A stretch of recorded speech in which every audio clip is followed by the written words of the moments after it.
Hello friends, I am back with one more session. This particular session I want to cover how we can create our portfolio in a very simple manner irrespective of an age group. Okay, so generally what we do is we take too many products without understanding what exactly that particular product is, why we are buying. Instead of that, we can make our portfolio so simple. So let me go with a simple example and explain. Let's say, for example, we have an investment surplus per month of say 25,000. I'm just taking an example, irrespective of whatever amount. It is more dependent on the percentage of allocation. Okay. So what we will do, the very first, I have identified some sort of products. So very beginning, just let me give you a disclaimer. As I keep on saying, I am as not a professional financial planner. The views what I'm trying to share here is all as a personal opinion. You have to consult your personal financial planner, validate with them, identify the risk and the risk appetite you have, and after that decide. So everything whatever you written is not meant for an investment. It's just for as an example to explain you in detail. Other than that, there is nothing more than this. Okay. So let's say for example somebody have a surplus of 25,000 rupees per month. How this 25,000 surplus can be distributed in a portfolio? So the very first thing is an equity exposure. In an equity exposure, there are two ways. One is you can buy a direct equity. The second way is indirect way. Generally, I recommend for a retail investor go an indirected way. That is, we should always buy equity diversified mutual funds. One thing keep in mind, whenever you buy a equity diversified mutual funds, there has to be a growth plan and it has to be a direct plan. Don't bother about anything else like dividend plan, regular plan, monthly dividend. No, only and only whatever is a mutual fund, growth and direct plan. So how we will distribute our equity is we will take four types of mutual funds. The very first one is a large cap mutual fund, the second one is a blue chip, the third one is a mid cap, and the fourth one is a multi cap. Okay, so my allocation will remain 15% on each category, 15%, 15%, 15%. So all put together, roughly we have a 60% of allocation towards equity diversified. So automatically, this is a formula driven sheet. So it says 3,750, you should have four SIPs going on every month.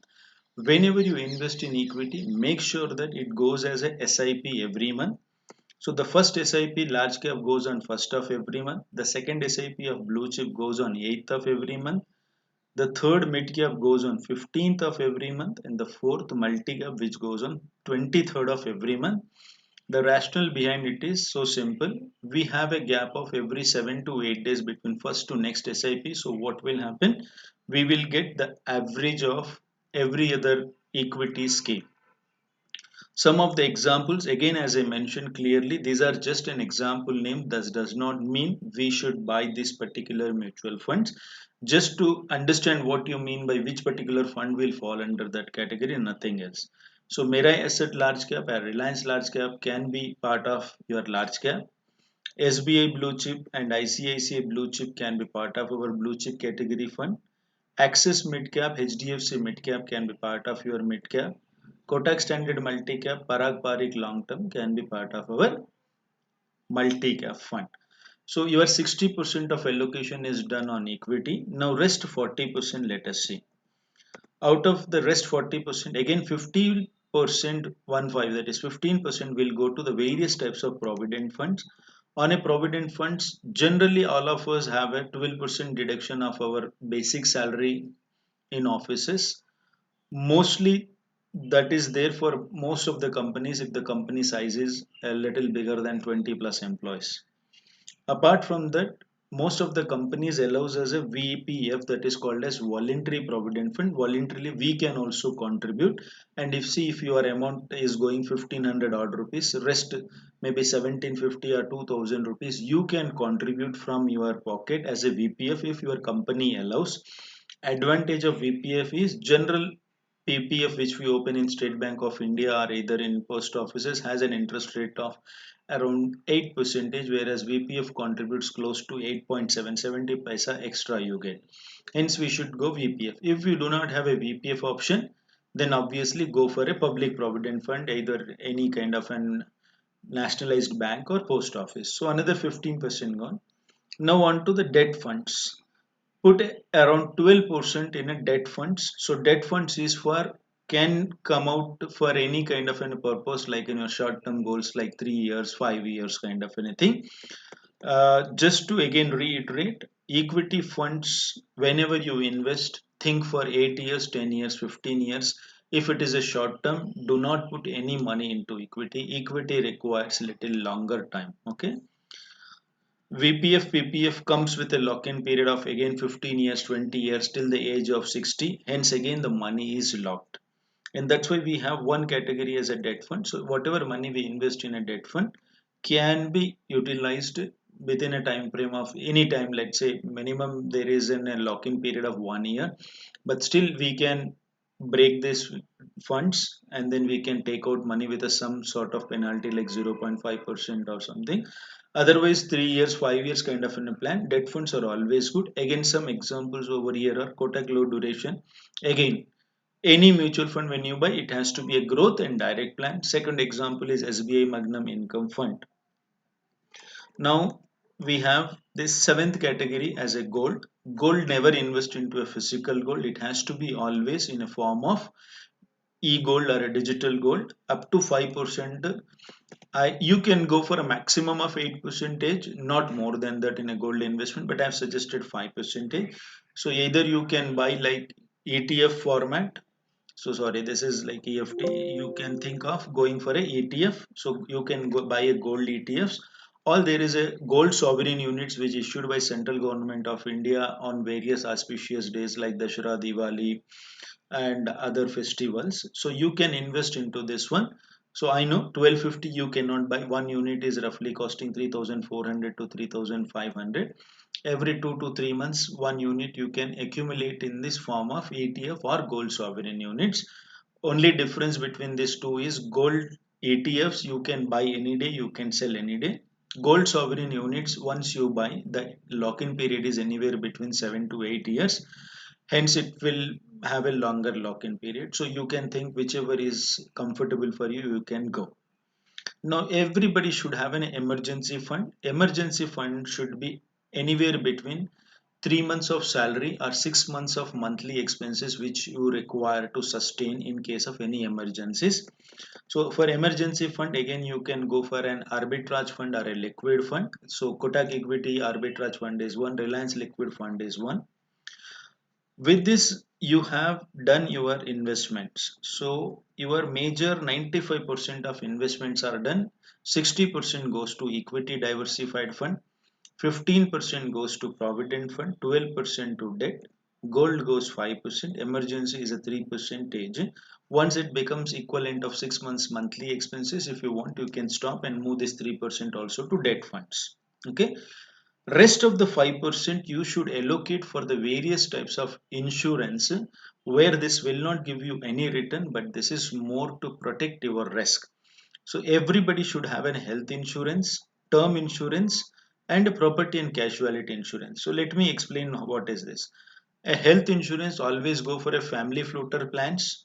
If you are a family member of 4 members, then think for at least a 15 lakh coverage. If you are a 3 members, then anywhere between 10 to 15. Okay.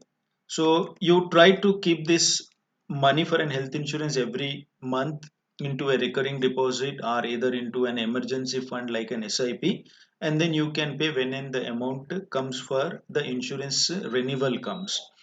So again, there are a couple of names you can think from Apollo Munich Health Insurance Company or a Max Bupa Health Insurance Company. Again, that does not mean you should buy only these plans. There are many plans. Just I'm giving you examples. So when you do a search, you should aware what it is.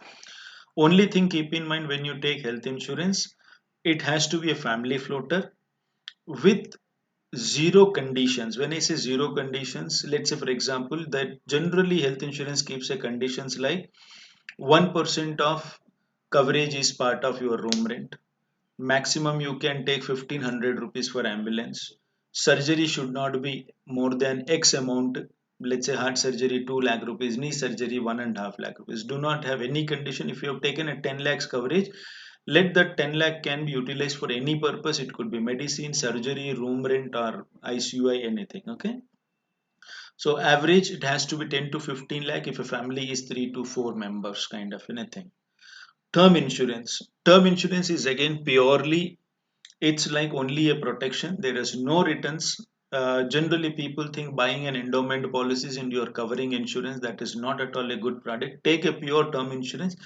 Any kind of a risk occurrence happen, your family will get money. Otherwise, this is just like a protection money. The way we are trying to protect our car insurance we buy. We have seen, might be you have not met with an accident throughout your 7, 8, 10 years you are holding a car, but just we have secured ourselves. Similarly, you are securing your life. How much term insurance you should take? Two formulas again you can adopt. One is you take 12 times of your annual take home salary. Let's say your take home salary is 10 lakh rupees. You can insure yourself 1 crore to 1.2 cr. Or let's say your monthly expenses are 5, sorry, annual expenses are 5 lakh rupees. 5 into 30, that is 1.5 cr. Whichever is you feel is comfortable. So your range is 1.2 cr to 1.5 cr.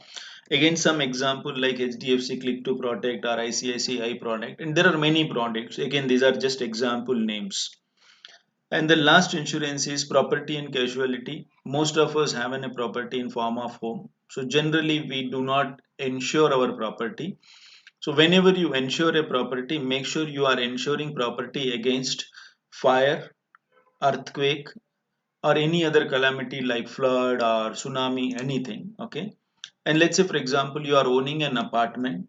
The apartment cost could be, let's say, 1 CR. You no need to go for an 1 CR kind of insurance. Just purchase an insurance for a construction cost. Because generally 60 to 70% of apartment cost is part of your land. So land will not go anywhere. It will remain either in condition of fire, flood, earthquake. Just the construction will collapse, hence construction cost. So roughly construction cost in metro cities nowadays is 2000 rupees per square feet. If you have 1,000 square feet, then you can go for a 20 lakh kind of an insurance.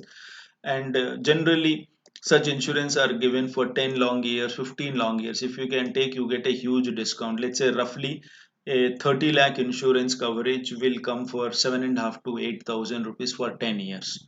So it's like roughly 700, 800 odd rupees per annum kind of anything. So with this 11 products, I can tell you, you are more or less, you have identified your entire portfolio. Any other product is required outside of this purview? No. Okay, 60% go for large cap, 15% is a provident fund, debt funds is 12%, gold and emergency fund.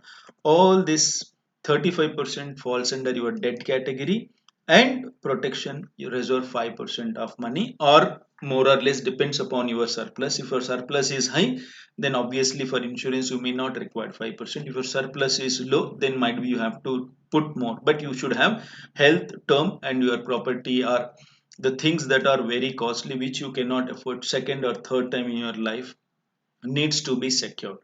Other than that, I don't think so anything required. Again, in short summary, you are allocating 60% into a equity diversified mutual fund only in a growth scheme and direct plans. Rest 35% you are keeping in various debt schemes and some sort of money reserved for various types of insurance. Okay, again, I am giving you a disclaimer. I am not a professional financial planner. This is a sample portfolio created keeping in a common middle class families.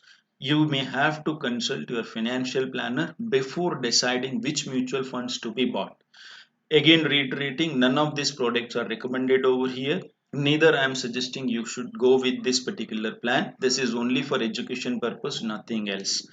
Thank you. Have a great day. Bye. Nice talking to you all.